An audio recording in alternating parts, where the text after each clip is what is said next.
Recently, I have conducted a competence study, and I must say that at some point I understood that it didn't make much sense. The content of the study was very general. It didn't work in practice. It just didn't correspond to the context of my working environment. Let's take a look at this context and its role in our study of competence.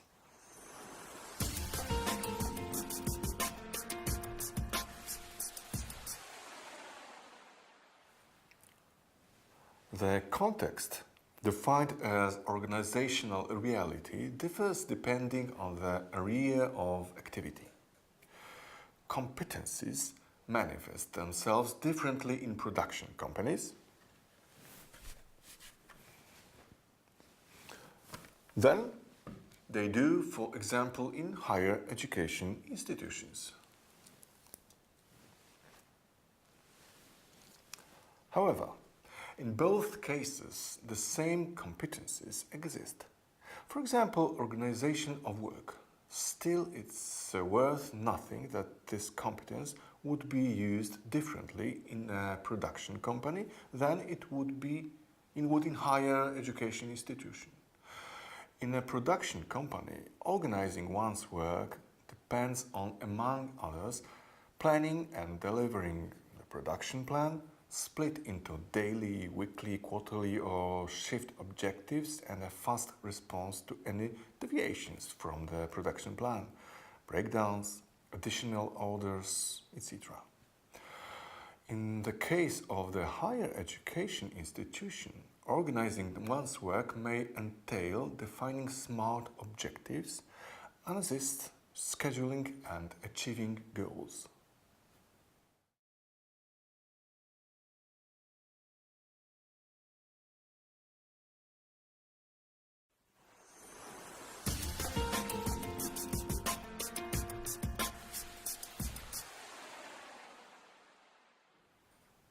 This observation was seriously taken into consideration while formulating the method of competence assessment in work contexts.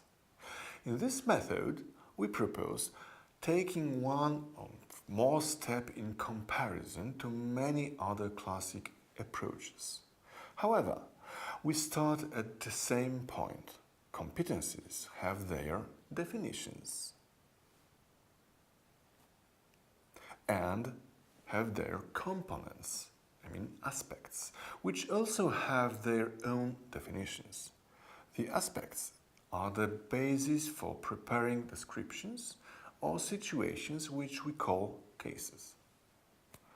What makes our method unique is that the context has been introduced into the area of competence, the workplace environment where the respondent and its observers operate.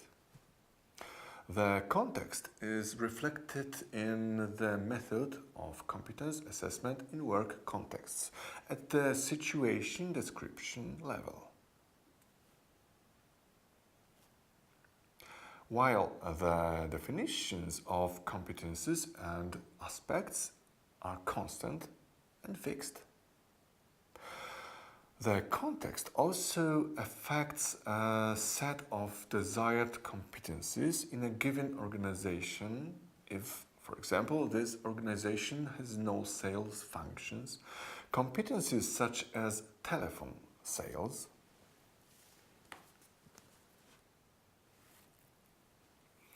or prospecting will not be applicable. On the other hand, a people management competence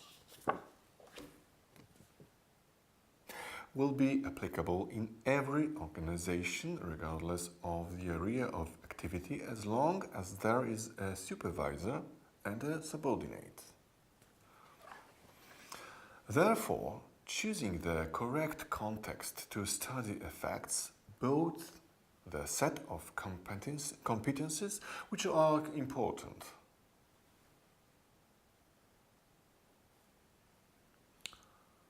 and the content of the study cases.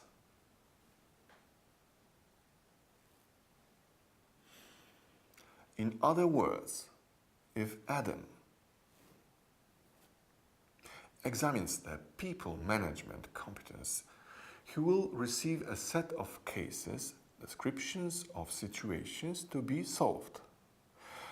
These cases will apply solely to his own workplace environment and not to that of an abstract manager. You can ask a question. What is the function of competencies in the method of competence assessment in work contexts, if its key element is based on specific cases relating to the context of a given organization? If one were orthodox about this issue, one might say that the very concept of competencies with their aspects and profile grouping is not entirely necessary.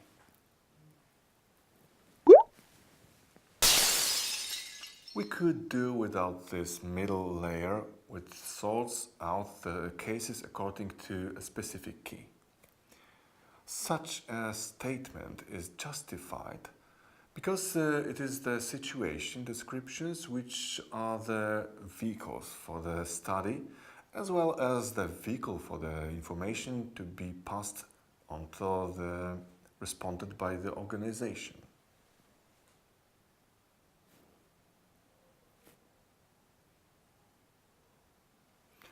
All of the information necessary for an outcomes analysis and the building of an individual development plan is included.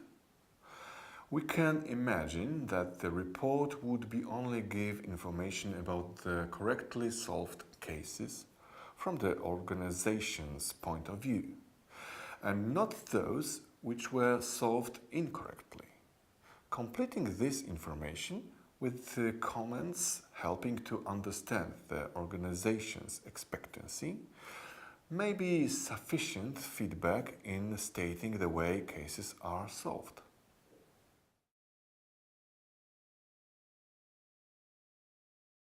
With such an approach, the described competencies will only be used in a certain taxonomy. They help organize the cases and group them in packages that comply with a given competence. Feedback is grouped and structured, and perhaps that's just enough to leave out the definitions and aspects of the competence.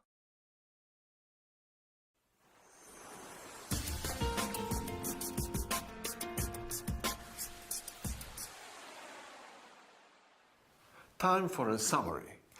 Let's see what the benefits of using the method of competence assessment in the work contexts are. Firstly, we get a study based on the description of situations taking into account the respondents' and observers' workplace environment, which increases the study transparency. The feedback is ambiguous, and there is no need for the person receiving the feedback to guess what the reason for such an assessment is. Secondly, the context of the performed job clearly defines the set of competencies to be examined. Thirdly, the cases which are context-based make it easier to complete the competence assessment questionnaire. In short, the context in our method makes it possible for the entire study to be more adequate for the whole organization and for its respondents. To find out more, please check out more of my video tutorials.